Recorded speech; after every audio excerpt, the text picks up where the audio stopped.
اللهم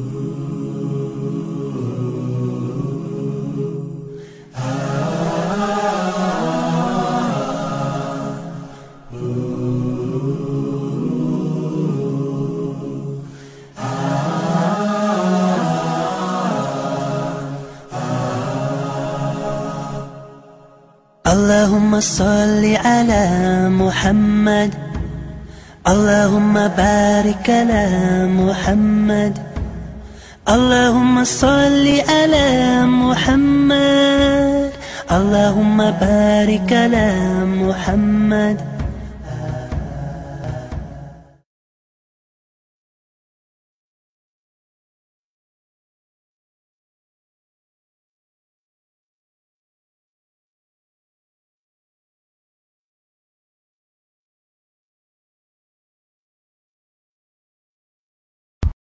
إن الحمد لله نحمده ونستعينه ونستغفره ونعوذ بالله من شرور أنفسنا ومن سيئات أعمالنا ما يهده الله فلا مضل له وما يضلل فلا هادي له وأشهد أن لا إله إلا الله وحده لا شريك له وأشهد أن محمدا عبده ورسوله. اللهم صل وسلم وبارك على النبي الكريم وعلى آله وأصحابه ومن تبعهم بإحسان إلى يوم الدين. أما بعد فإن خير الحديث كتاب الله وخير الهدي هدي محمد صلى الله عليه وسلم وشر الأمور محدثاتها وكل محدثة بدعة وكل بدعة ضلالة وكل ضلالة في النار. ثم أما بعد.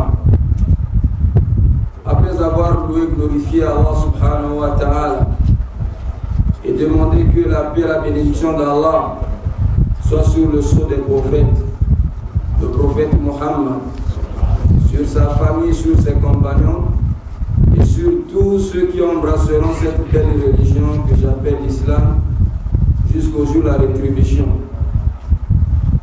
Je réitère mes louanges envers Allah qui a permis que cette rencontre soit une réalité, à entendre nos frères responsables du CERFI, notre papa Diawara, c'était un rêve. Mais Allah subhanahu wa ta'ala, le Tout-Puissant, le maître, le souverain des circonstances, a fait que cela devienne une réalité. Donc toutes les louanges à lui.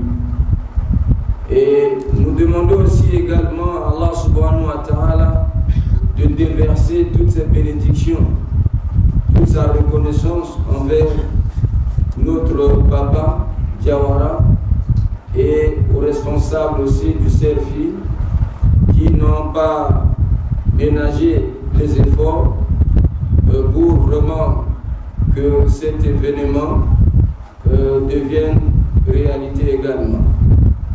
Et vous savez, comme on vient de l'annoncer, nous rentrons directement là de Koudougou, où le frère, le docteur Abdul Majid, a donné une conférence.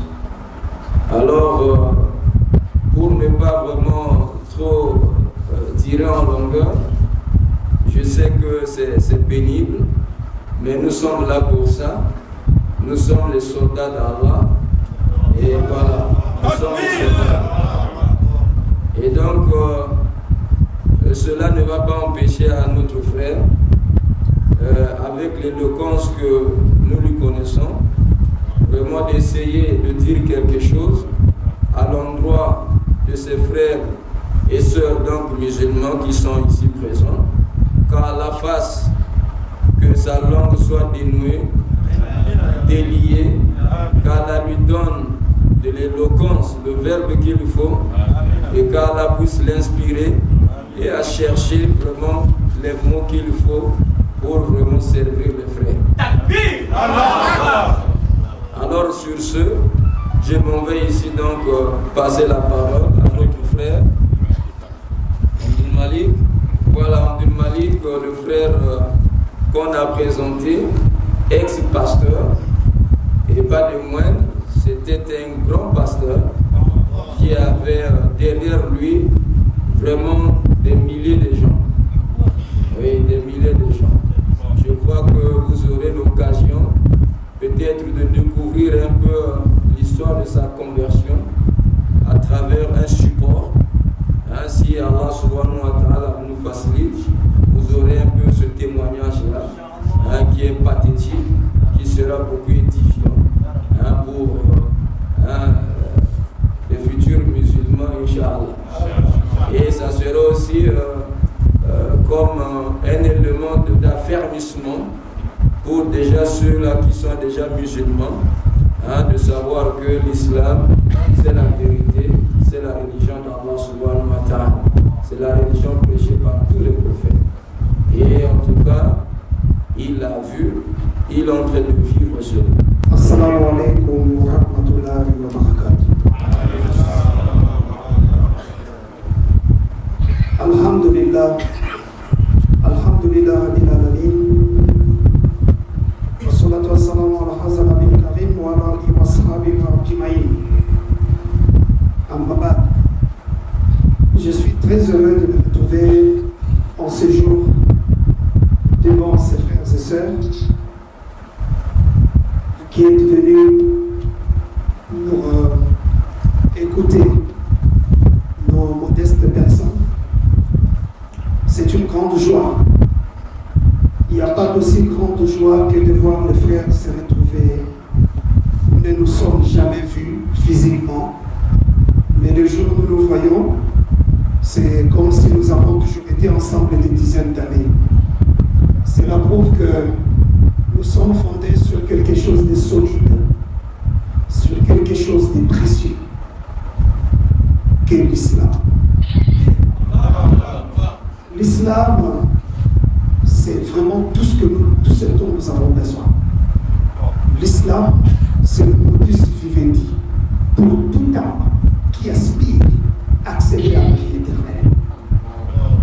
Qu'Allah nous affermisse davantage dans son chemin, dans cette quête du bonheur suprême que le paradis, et que Dieu nous préserve de tout ce qui peut être compromettant à notre marche sur cette terre des hommes, cette terre où nous ne sommes que de pèlerins, de passagers, des passagers qui nous courte vie, une courte durée de vie. Parce qu'après cette réunion, après cette rencontre, rien ne prouve que demain nous nous retrouverons encore, sinon que par la miséricorde d'Allah subhanahu wa ta'ala. Comme cela vous a déjà été annoncé, je me nomme Abdul Malik, ce n'est pas mon nom d'origine, Mani Mouli Chibangou, ex-pasteur comme cela vous a été annoncé. Je n'étais pas seulement pasteur d'une église, mais vous devez savoir que j'étais en même temps représentant légal de ma communauté.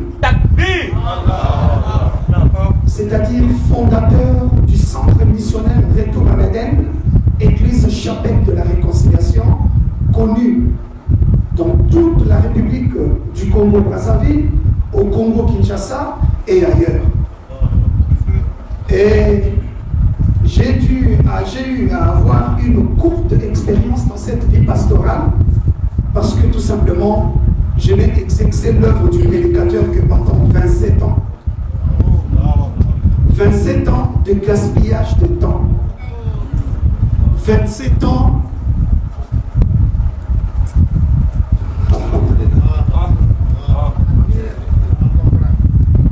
mais Dieu est miséricordieux. C'est vrai que nous les musulmans, nous avons l'habitude, c'est une habitude, c'est notre quotidien. Tous les jours lorsque nous prions, nous commençons par la récitation de Surat al-Fatiha, où nous disons qu'Allah subhanahu wa ta'ala est Ar-Rahman Rahim. Ça devient comme une récitation, comme à l'époque de l'enfance lorsqu'on apprenait les corbeaux et le renard. Mais je me demande si les musulmans tiennent compte de ce qu'est réellement Ar-Rahman Rahim. Souvent nous lisons le Coran al-Karim et nous récitons des attributs d'Allah subhanahu wa ta'ala Rahim. Est-ce que nous comprenons vraiment la dimension de la pitié de Dieu, la dimension de la miséricorde de Dieu, la dimension de cette pitié et cette miséricorde qu'Allah subhanahu wa ta'ala a à l'endroit de l'espèce humaine? Et ces deux caractéristiques fondées sur quelque chose qui paraît fragile, qui paraît simple, qui ne se dispute pas, qui ne fournit pas des efforts pour être ce qu'il est, ce que nous appelons l'amour de Dieu. La miséricorde et la pitié sont fondées sur l'amour de Dieu. Et ces trois choses, Dieu les a disposées à notre portée, du matin à la nuit jusqu'au l'autre matin. Tous les jours, nous ne vivons qu'à cause de ces trois faits. Et si le musulman, nous nous rendons compte de cela. Voilà un homme comme moi, mes chers frères et sœurs. La vie que je menais, ça n'aurait pas été facile si ce n'est que par la miséricorde. Tu as tout ce dont tu as besoin. Vous savez, la vie d'un pasteur, c'est le luxe. Hein? C'est le dunya, c'est le luxe. Tu dois avoir des beaux costumes. Il faut que les autres amis sentent que c'est toi qui règnes. Tu dois avoir de l'argent. La vie d'un pasteur, c'est des offrandes, c'est des dîmes qui tombent au quotidien dans tes poches. Tu dois voyager, aller par-ci, par-là, prêcher l'évangile, mais réellement, c'est pas pour prêcher. C'est pour aller travailler et revenir avec du butin de la guerre. C'est faire un nom, avoir une suprématie, être honoré par les responsables, les autorités de la ville. Si jeune que j'étais, mais avec un grand carnet d'adresses, avec de grands contacts, que je vous informe, aujourd'hui, j'ai tout perdu. Tout. Parce que tout le monde a dit, non seulement que j'ai embrassé l'islam, mais ça aurait été en politique, on m'accusait de la haute trahison. J'ai trahi toute une vie, j'ai trahi toute la communauté. Parce que vous vous rendez compte, un conseiller juridique d'une communauté qui réunit toutes les églises de réveil, c'est quelqu'un qui maîtrise, c'est quelqu'un en qui on a confiance, et quelqu'un qui maîtrise tout le rouage de ce qui se passe. Alors cette personne-là s'en va où? À l'islam. Et commence à regarder les autres de l'homme. Sachant que je connais ce qu'ils sont et ce qu'ils font, je connais leur vie, ils peuvent se dire, mais celui-là, si on lui laisse une semaine, il risque de tout catapulter. Il risque de tout pulvériser en l'air. Alors le mieux, c'est de l'achever. Mais celui qui est sous la protection d'Allah subhanahu wa ta'ala se trouve dans un abri sûr. Voilà qu'aujourd'hui, Dieu dans sa miséricorde, 4 ans plus tard, je me retrouve encore aujourd'hui parmi vous. Après certains endroits où nous sommes allés, généralement avec docteur, pour apporter l'islam aux gens.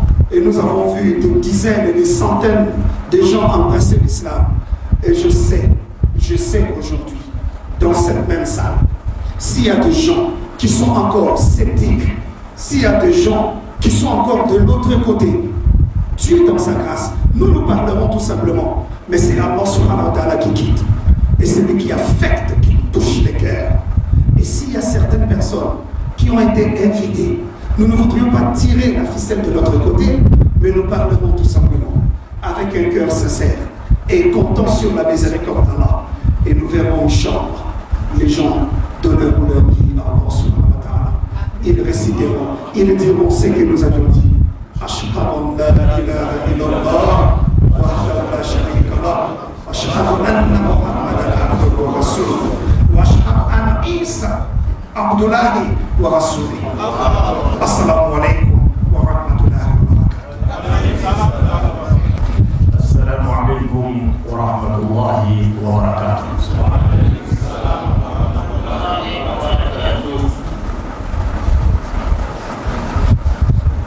Alhamdulillahi ala ni'mati al-Islam wa ala ukhuwatina fihi.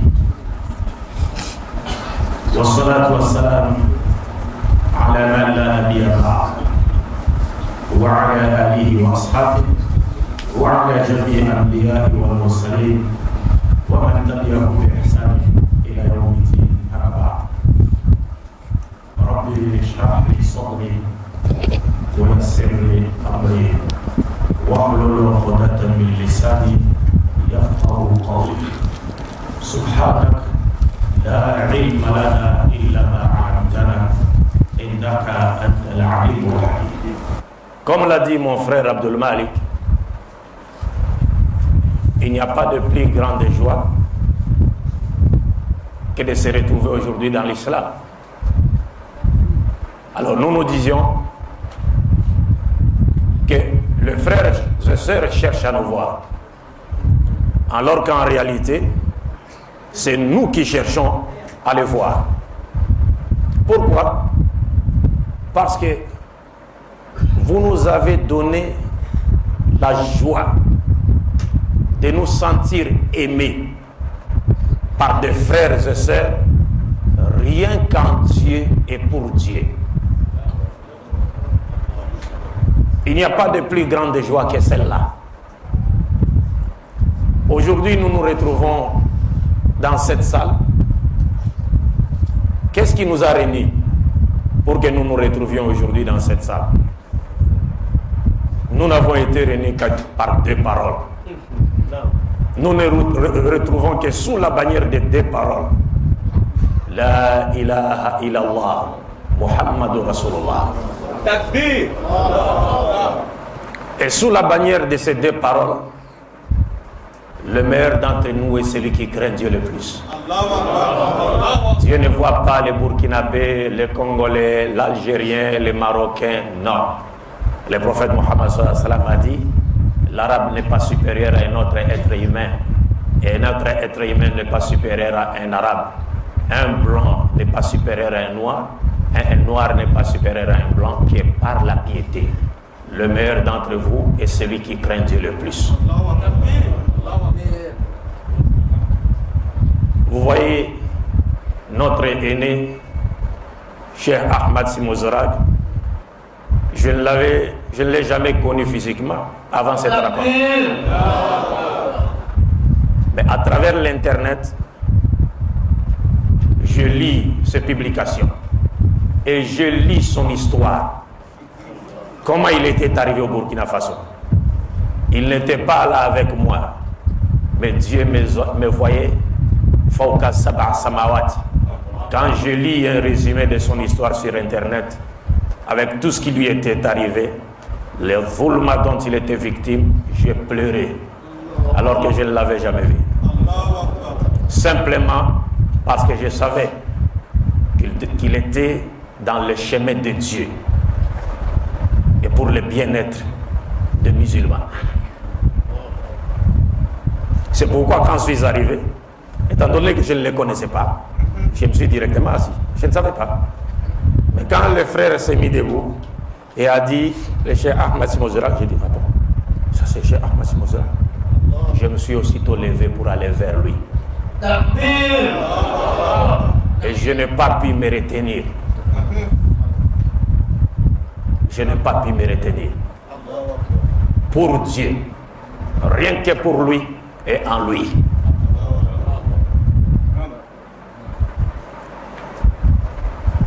Je demande à Dieu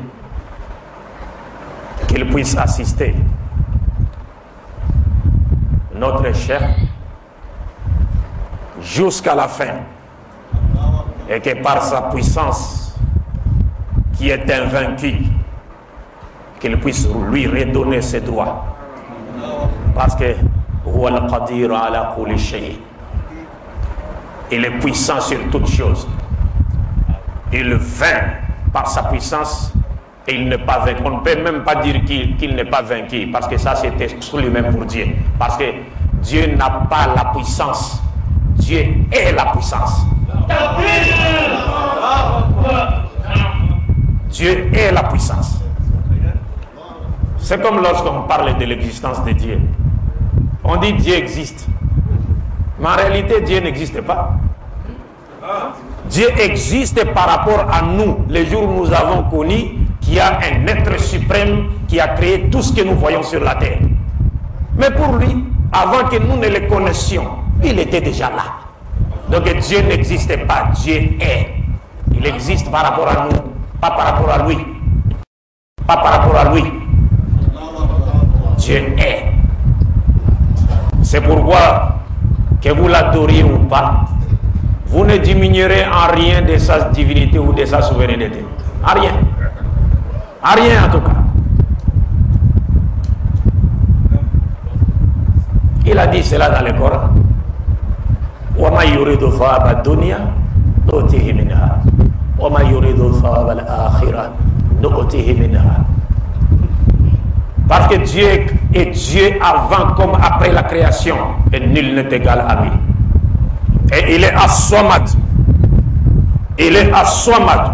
C'est-à-dire, nous avons tous besoin de lui, mais lui, il n'a besoin de personne. C'est pourquoi dans un hadith aussi, Dieu nous dit, si vous les êtres humains et les djinns, vous vous rassembliez quelque part, et chacun de vous fait une demande, je répondrai favorablement à la demande de chacun de vous, et ce que je vous donnerai, comparativement à ma richesse, serait comme une aiguille qu'on a trempée dans l'océan, et l'eau qui s'est attachée à l'aiguille là, c'est ce que je vous ai donné, et l'océan qui est resté, c'est cela ma richesse.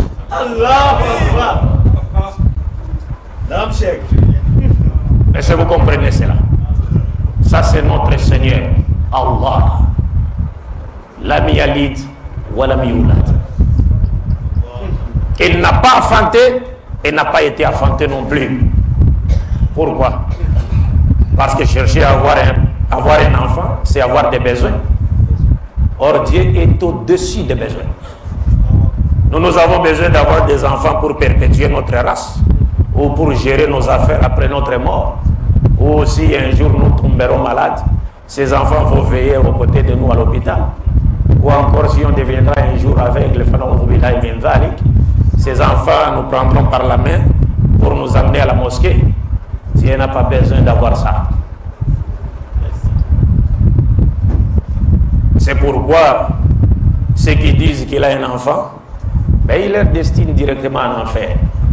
Parce que de par sa nature, il ne mérite pas d'avoir un enfant. Quand il dit dans le Coran, Takadu samawatu yatafattarna minhu wa tanshaqqu al-ardu wa takhiru al-jibalu hadda an da'u lirrahmani walada. وما ينبغي للرحمن أن يتخذ ولدا إن كل من في السماوات والأرض إلى آتي الرحمن عبدا. Et s'en faut que les cieux tombent sur nous, que la terre explose. Pourquoi? À cause de cette mécréance qui consiste à dire que Dieu a un enfant. وما ينبغي للرحمن أن يتخذ ولدا. Le frère Abdul Malik a dit, est-ce que nous méditons vraiment sur l'attribut de Ar-Rahman? Ar-Rahman qui donne aux méchants comme aux biens ici sur la terre. Vous pouvez ne pas l'adorer. Vous vendez au marché avec un musulman qui prie 5 fois par jour. Mais vous, qui n'adorez pas Dieu, Dieu vous donne les risques. Et il met le musulman qui prie 5 fois par jour à l'épreuve. Il ne lui donne pas les risques comme toi. Mais au dernier jour, il regardera les musulmans qu'il adorait sur la terre. Et toi, il te jettera en enfer. Parce qu'il n'a pas besoin de soi. وَلَقَدْ أُوحِيَ إِلَيْكَ وَإِلَى الَّذِينَ مِنْ قَبْلِكَ لَإِنْ أَشْرَكْتَ لَيَحْبَطَنَّ عَمَلُكَ وَلَتَكُونَنَّ مِنَ الْخَاسِرِينَ. Ar-Rahman. Et il nous dit clairement, tous ceux qui se présentent, tous ceux qui sont dans les cieux et sur la terre, se présenteront devant lui au jour du jugement dernier comme étant de simples serviteurs. Il n'y aura pas là-bas l'oncle de Dieu, la maman de Dieu, l'enfant de Dieu. Il n'y a pas ça chez Allah. C'est comme aujourd'hui, la journée d'aujourd'hui, c'est le quantième. C'est le 25, non? Alors le 25 aujourd'hui, il y a une fête. Et cette fête a un sens spirituel. Et le sens c'est quoi? Parce que la fête de Noël veut dire pour les autres, c'est le jour où Dieu est venu sur la terre sous forme humaine, à la personne de Nabi Isa, et il est né d'une femme à la personne de Mariam alayha salam. C'est cela l'essence de Noël. C'est pourquoi un musulman qui fête Noël, c'est comme s'il voulait nous dire ce que Dieu a dit dans la sourate Ikhlas, il n'a pas enfanté, n'a pas été enfanté, c'est faux. Parce que Dieu est venu sur la terre sous forme humaine, il est né d'une femme à la personne de Marie. Et quand tu célèbres ça, c'est fini. Comme le prophète l'a dit, Man tashabbaha bi qawmin fahuwa minhum. Celui qui imite un peuple, il est devenu l'un de leurs. Alors Dieu nous dit clairement, walam yakul lam yalid walam yulad. Il n'a pas enfanté. Il n'a pas été enfanté. Ça c'est notre Dieu. Qui n'a pas été enfanté. Parce que si on acceptait aujourd'hui que Dieu a été enfanté, c'est-à-dire qu'il a été précédé par son père ou sa mère par rapport à l'existence. Hein? Si on acceptait que Dieu a été enfanté, c'est-à-dire il a été précédé par son père ou par sa mère par rapport à son existence. C'est-à-dire il y a quelqu'un qui existait avant lui. Donc lui il n'est plus Al-Awwal. Il n'est plus Al-Awwal. Il a perdu un de ses attributs. Mais le Coran nous dit Lam yalid wa lam yulad. Dieu n'est reproductivement sorti de personne et personne n'est littéralement sorti de Dieu parce qu'il est Dieu. Alors mes chers frères, je vais ici encore demander à Dieu de bénir notre Père Diawara, le fondateur de cette école, et tous les enseignants qui s'occupent de l'encadrement de musulmans, hommes comme femmes, qui viennent ici pour apprendre le livre de Dieu. De les bénir, de les assister, de leur donner une longue vie,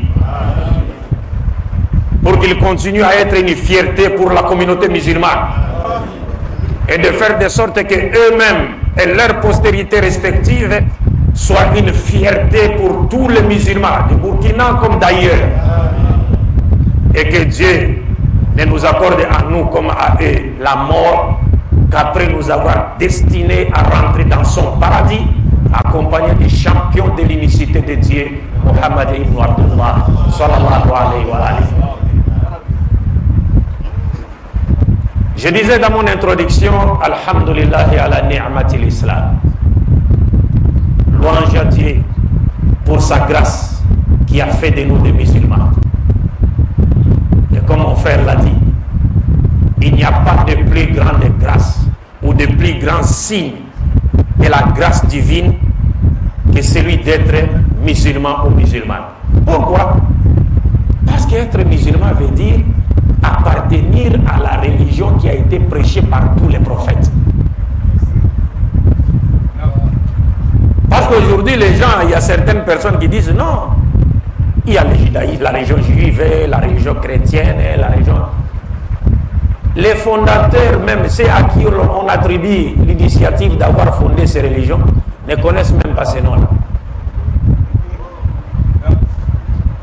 Ils ne connaissent même pas ces noms. Le prophète Mohammed sallallahu alayhi wa sallam nous dit, parlant de lui et de ses frères, les messagers, il dit Nahnu ma'ashar al-anbiya abna'ullat dinuna wahid. Le prophète nous dit, ça, parlant de lui et de ses frères, les prophètes qui l'ont précédé, il dit nous, l'ensemble des messagers de Dieu, nous sommes comme les fils, les enfants d'un même père, mais de mères différentes. Notre religion est une. Ça, nous ne devons pas avoir peur ou honte de le dire aux gens. Parce que nous continuons à tomber dans les pièges de l'ennemi en disant non, bon, voilà, il y a la religion juive, la religion chrétienne. Mais non, parce que Moïse n'a pas enseigné le judaïsme, Jésus n'a pas enseigné le christianisme. Ils ne connaissent même pas ces noms. Nous, ce que nous devons dire aux autres, c'est que nos frères et sœurs, il n'y a qu'une seule religion qui a été apportée et prêchée par tous les véritables messagers de Dieu, mais que cette religion a connu plusieurs dispensations prophétiques dans l'espace et dans les temps. M'avez-vous compris? Ça, c'est le prophète qui le dit. C'est-à-dire qu'il n'y a eu qu'une seule religion qui a été apportée, prêchée par tous les messagers de Dieu. Mais cette religion a connu plusieurs dispensations prophétiques dans l'espace et dans les temps. Et c'est facile à comprendre. Comme je l'ai dit aux frères et sœurs de Koudougou, et je vais même encore me répéter ici, pour comprendre cela. Quel est le nom du premier président de Faso? Le deuxième... Non, Thomas Sankara, c'est avant-hier ici.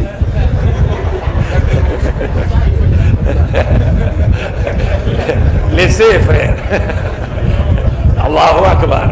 Bon, disons que le frère a été pressé pour répondre. Donc il n'a pas compris la question, parce que la compréhension de la question est la moitié de la réponse. Takbir. Alors, quel est le nom du premier président? Le nom du second? Du troisième? Quatrième? Cinquième? Sixième? C'est l'actuel président. Est-ce que vous comprenez? Donc, le Faso a connu plusieurs dispensations présidentielles et continuera à les connaître jusqu'à la fin des temps, mais le Faso restera unique. Il y a eu une seule religion que Dieu a révélée à toute l'humanité, mais cette religion a connu plusieurs dispensations prophétiques dans l'espace et dans les temps. Il n'y a jamais eu plusieurs religions provenant de Dieu. Pourquoi? Parce que Dieu est unique. La vérité salvatrice est unique, le tawhid. Le but de la création des êtres humains est unique. Celui d'adorer Dieu sans l'associer avec qui ou quoi que ce soit sur le plan vertical comme horizontal. Le but de l'envoi des messagers de Dieu est unique. La religion qui a été apportée par ces messagers est unique. La religion de Dieu est une. Alors si l'on peut parler de plusieurs, il y aura une seconde religion. Donc dans le monde, il n'y a que deux religions.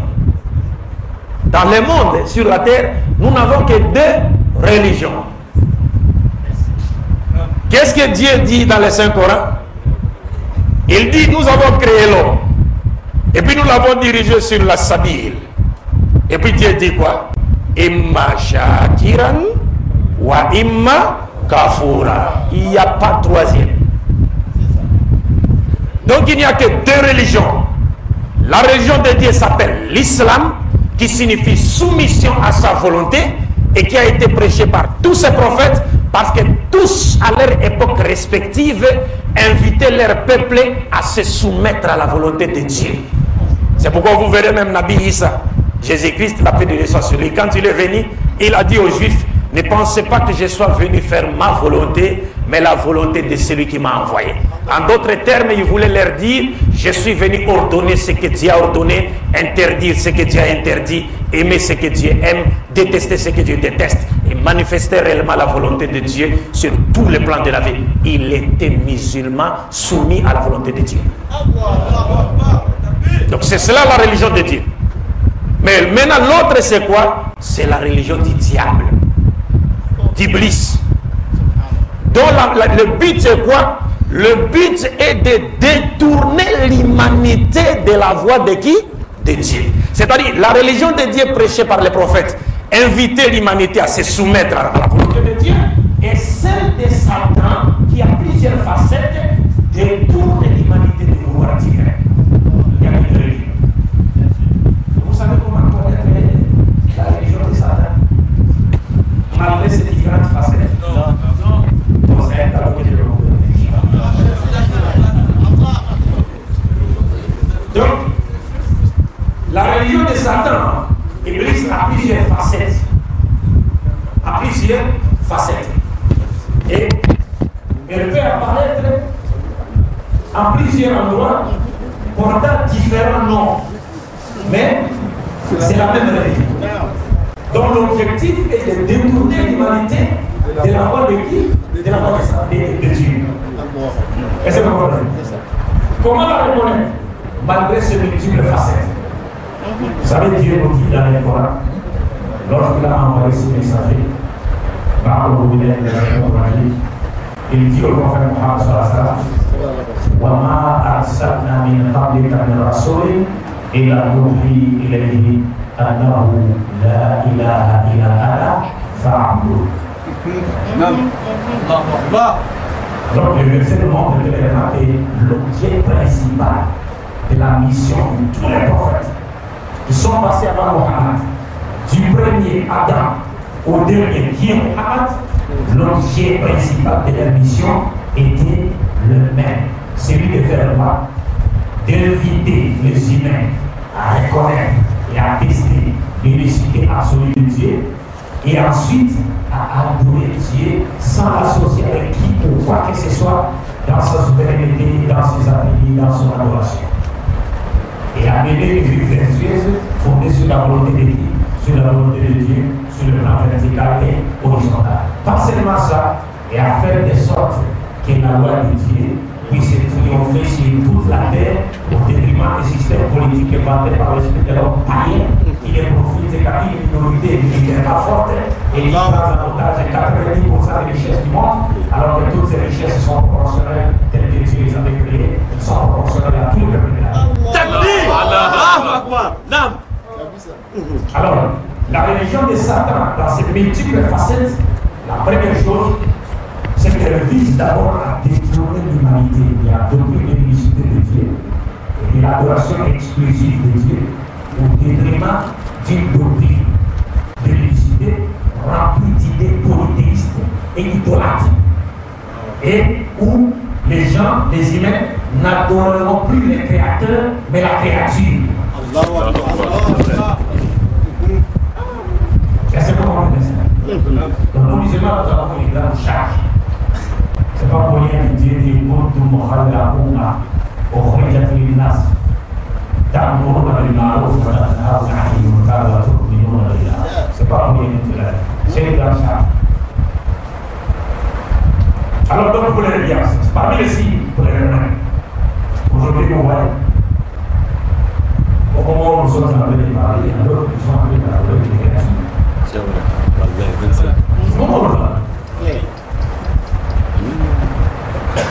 Ça, c'est parmi les facettes. Et il y a une autre facette, c'est que les religions ou la religion de Satan, dans ses multiples facettes, vise à détourner l'humanité de la loi de Dieu comme Iblis l'a fait dans le jardin d'Éden. Allahu Akbar. C'est là en tout cas qu'on la reconnaît. Parce que Dieu a créé son monde. Et il a voulu qu'il soit reconnu unique sur la terre, comme il est reconnu unique dans l'univers céleste. Et il a voulu que sa loi puisse régir notre vie sur la terre, comme la loi céleste régit la vie des créatures célestes au ciel. Où il n'y a ni démocratie, ni capitalisme, ni je ne sais pas quel système. Il n'y a pas un parlement là-bas où Dieu peut parler après les anges, que les anges se lèvent pour demander une potion. Ça n'existe pas ça. Est-ce que vous comprenez? Tous les prophètes ont souhaité cela. Disait, s'adressant à Dieu, dans la Bible même il dit que ta volonté soit faite sur la terre comme elle est faite au ciel. Maintenant la volonté de Dieu qui est faite au ciel, c'est quoi? Vous pensez qu'au ciel là-bas il y a quelqu'un qui peut parler devant Dieu? Qui? Personne. C'est-à-dire qu'il règne à maître incontesté et incontestable par sa loi pour le bien-être des créatures célestes, et il a voulu qu'il règne sur la terre à maître incontesté et incontestable par sa loi pour le bien-être des créatures terrestres. Et ce sont les musulmans qui ont la charge de faire triompher cette loi. Pas violemment. Non, pas violemment. Comme font certains. Pas violemment. Parce qu'il faut que nous nous inspirions de la vie du prophète Mohammed sallallahu alayhi wa sallam. Il a commencé par éduquer les gens.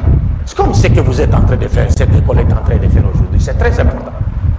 Vous savez, nous vivons une époque très dangereuse pour l'islam. Et l'islam de cette époque n'a pas besoin de gens qui posséderaient une seule science. C'est-à-dire vous avez seulement la science coranique, ça s'arrête là, et vous laissez les sciences de la dunya. Parce que quand Dieu nous dit dans le Coran, préparez toutes sortes d'armements pour faire peur à vos ennemis, des ennemis que vous connaissez et d'autres que vous ne connaissez pas, mais que Dieu connaît. L'armement ici, ce n'est pas seulement l'armement matériel. Non. Parce que Dieu aussi ne nous donnera jamais la victoire à travers les armes matérielles. Jamais. elles sont importantes. Les armes matérielles, elles sont importantes.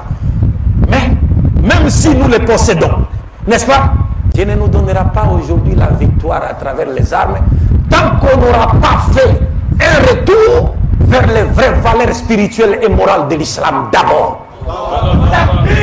C'est-à-dire qu'il faut que nous retournions d'abord à la aqida sahiha, sunna sahiha, que nous devenions une expression pratique de vraies valeurs spirituelles et morales de l'islam dans notre vie, pour que par après, même si on avait un fusil de chasse, wallahi, on peut tirer et Dieu transforme cela en une bombe.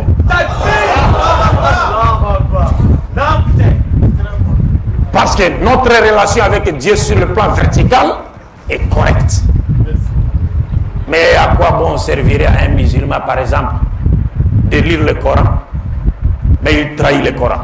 Vous savez, parmi les formes d'adoration, parmi les meilleures formes d'adoration en islam, le prophète a dit dans un hadith, Afdal ibadat ummati qira'atul Qur'an.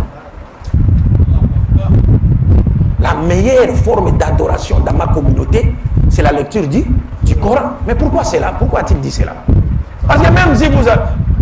Quelqu'un pourra peut-être s'élever pour dire non, c'est la prière, mais vous ne pouvez... La prière n'est rien sans le Coran. Tout est rien sans le Coran. Tout passe par le Coran. Comme Dieu l'a dit, وَنُنَزِّلُ مِنَ الْقُرْآنِ مَا هُوَ شِفَاءٌ وَرَحْمَةٌ لِلْمُؤْمِنِينَ وَلَا يَزِيدُ الظَّالِمِينَ إِلَّا خَسَارًا. Tout passe par le Coran. Mais imaginez aujourd'hui, nous musulmans, qu'est-ce que nous sommes devenus aujourd'hui?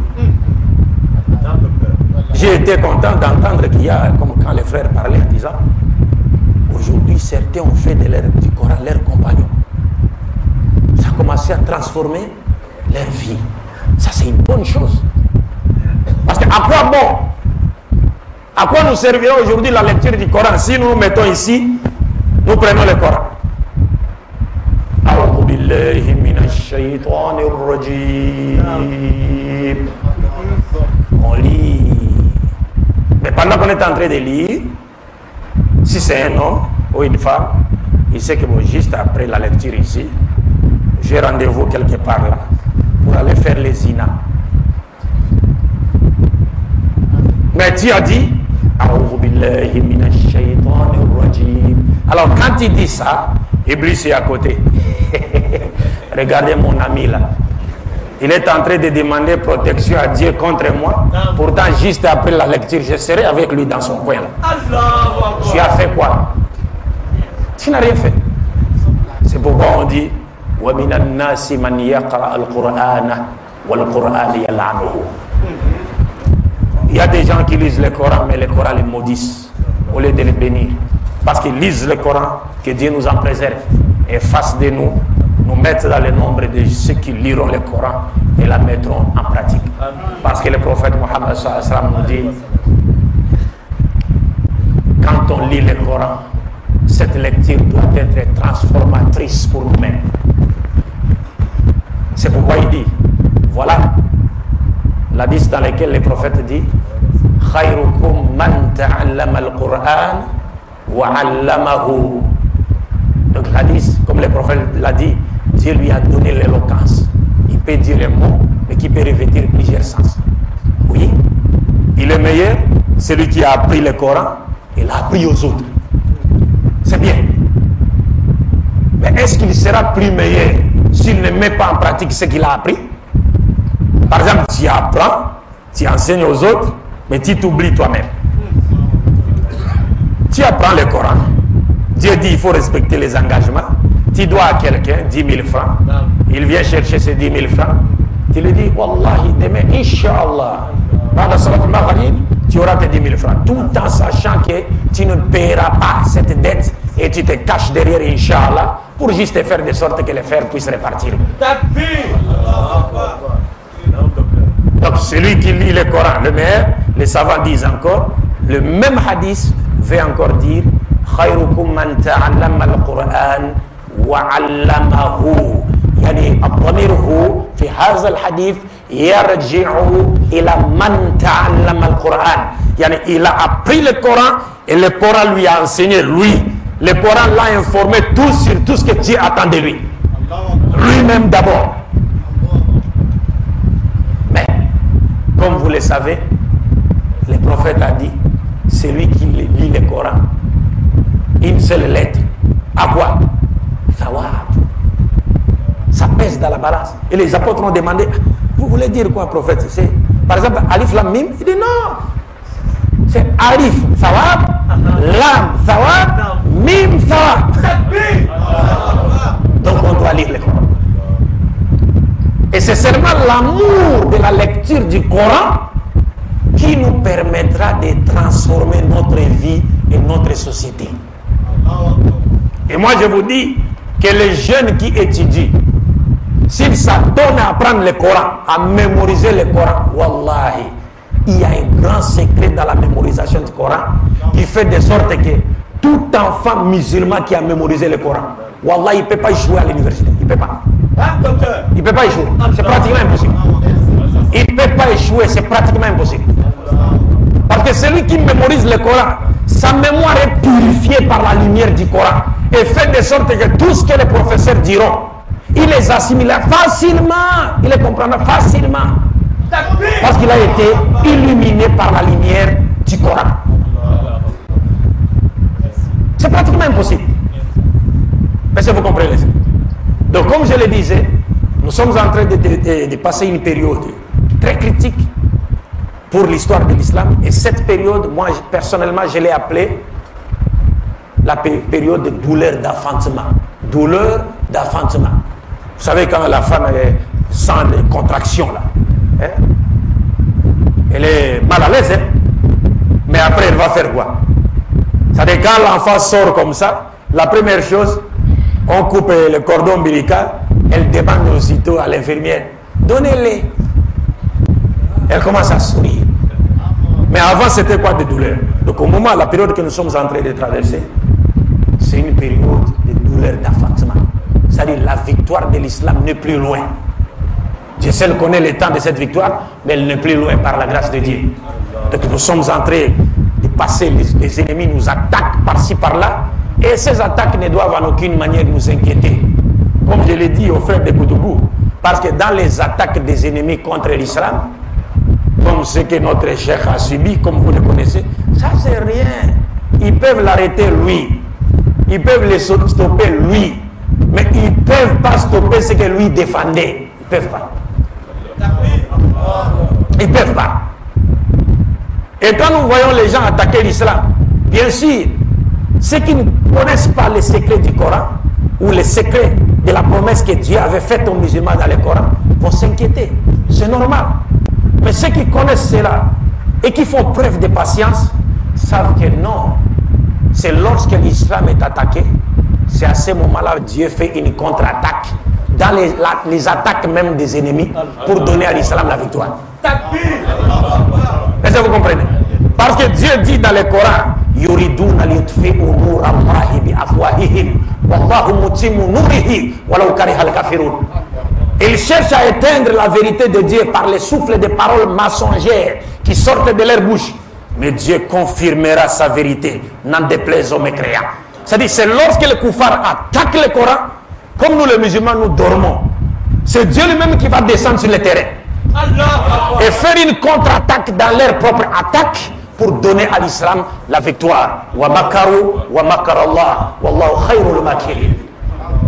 Mais malgré cela, l'islam a toujours besoin des ouvriers actifs sur le terrain. La victoire de l'islam, bien qu'elle n'est pas loin, n'est-ce pas? Mais cette victoire ne se réalisera, n'arrivera qu'à travers les musulmans qui sont actifs, n'est-ce pas, sur le terrain de la dawa et sur d'autres terrains. Parce que comme je le disais, en ces siècles, nous n'avons plus le droit de commettre des erreurs. Les erreurs qui ont poussé certains, n'est-ce pas, à nous marginaliser. C'est-à-dire, c'est un moment où nous devons vraiment bien former nos enfants, la jeunesse. Bien former la jeunesse dans les deux sciences.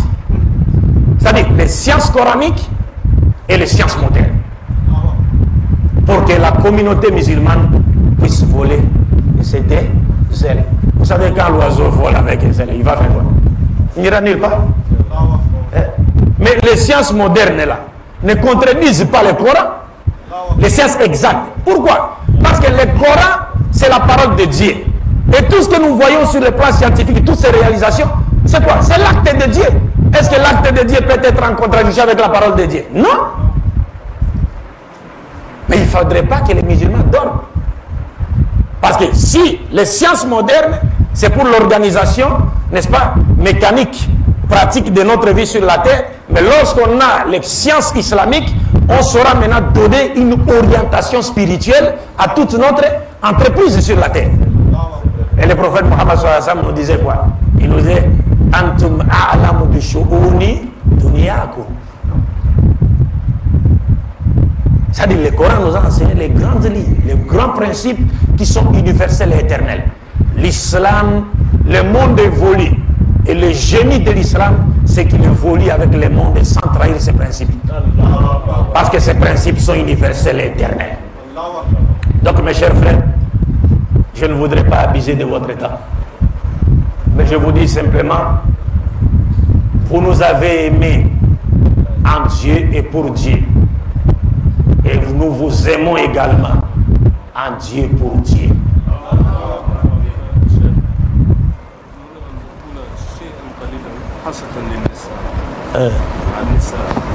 Ah oui, ça va.